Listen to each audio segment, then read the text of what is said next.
Let's start assembling the obstacle avoidance module. Secure two M3x28 standoffs to the bottom of the rover, using M3x6 screws.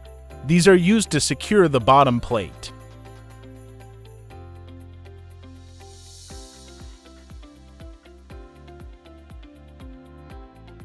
Then, insert a 3-pin wire into each obstacle avoidance module. At the front of the rover, fasten two M3x8+6 standoffs. Place the obstacle avoidance module atop. Then secure them with M3x6 screws.